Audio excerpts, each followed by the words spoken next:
So next question is published on the 19th of March on the government website. Hospital Discharge Service Requirement states that hospitals need to discharge all patients, that's 99%, except for pathway 3 patients, which is 1%. Did you get the figures on this?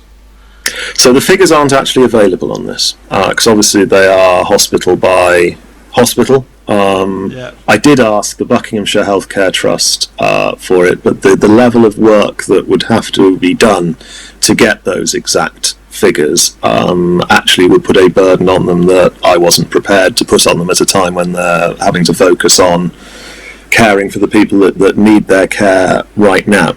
So what I have determined from everything I've looked at on this issue is that we're in a twofold situation. There was clinical advice from the very top of the government's chief medical officer that hospitals should have to do this for the safety of everyone. However, that is not to say that people who need urgent hospital care shouldn't also be in hospital. And I know that our local hospitals have done an enormous amount of work to ensure that there is segregation between the wards where there are COVID-19 patients and the wards where there are not, to keep people as safe as they possibly can be. Across the whole country, there are some 33,000 additional bed spaces within the NHS to cope with both COVID-19 and those needing urgent care within the National Health Service. And actually, it's gone a little bit the other way, in that something I'm quite concerned about at the moment is that there are people out there that do need to go to A&E or do need to present to their doctor or to hospital with conditions that could be very, very serious, that are not doing so because they believe the NHS to essentially be shut to everyone other than COVID-19 patients. That is not the case. And we very much need people that are genuinely seriously worried about their health, that think there may be something seriously wrong, that can't be solved with a call to 111 or seeing their pharmacist. There's something that's seriously wrong. The hospitals are still open for you too, and it's something that can't be stressed enough. That of course A&E admissions are radically down, but if you think there is something seriously wrong, go to hospital. You will be treated, you will be cared for, and our hospitals have done an enormous amount of work to ensure that if you do not have COVID-19 symptoms, you will not be mixed with those that do. I've had a few people say to me they've working in a social care sort of setting, they've tried to submit people to hospital, and they've said, no, you can't. And they've said to me, I can't, that they won't take somebody, they're not bad enough or whatever. And I've said, well, that's probably got to do with the hospital discharge requirement. So it will be a clinical. It will be a clinical decision. What I would say to any residential care home or any social worker in Buckinghamshire, or indeed anywhere else, if you're in my constituency, get on to me. If you get onto your MP, if you believe someone who seriously needs urgent care within a hospital environment is being turned away, get on to us, and we will get on to the healthcare trusts and do our best to sort it out. I've already done that for a number of people.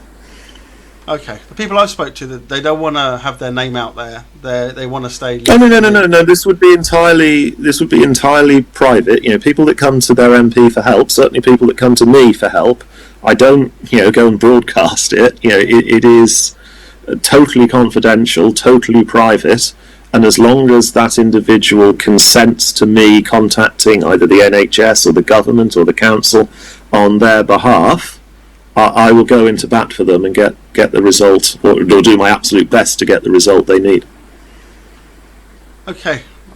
I know you would do that. You seem that sort of nice guy that you would, actually. But I do feel that if you did obviously say patient M needs to go there, they'll say, oh, well, I know who that will be then.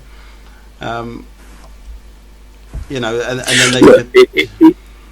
at the end of the day, it is clinically led. So I, as a politician, can, in total confidence, go to the NHS or the council or any government department and ensure that the confidentiality of my constituent is maintained at all times, just as it would be from clinician to clinician or lawyer to lawyer or whatever it might be, to ensure that I can do my best to make the case for why that person should get the care. At the end of the day, it will be a clinical decision. I'm not a doctor. I have no medical background.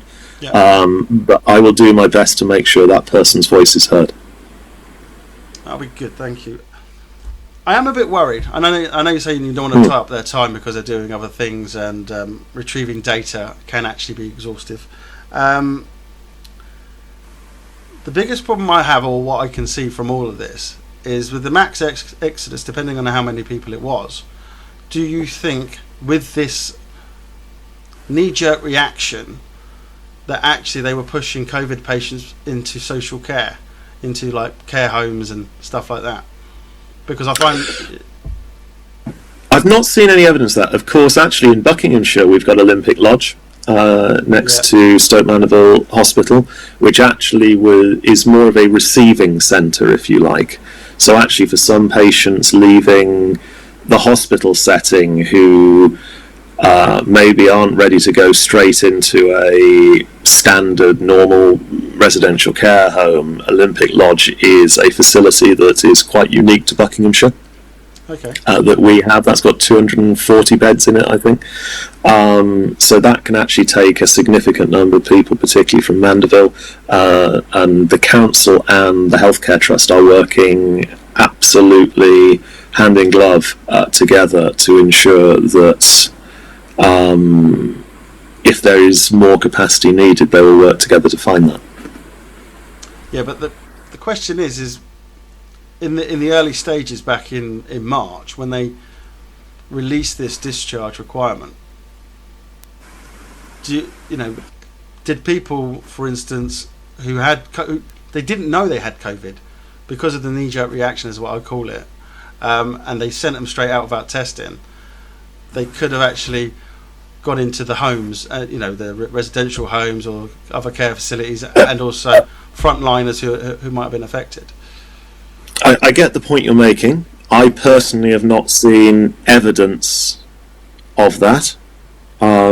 Certainly, where I have heard of there being COVID outbreaks in care home environments, that's actually been in more recent weeks.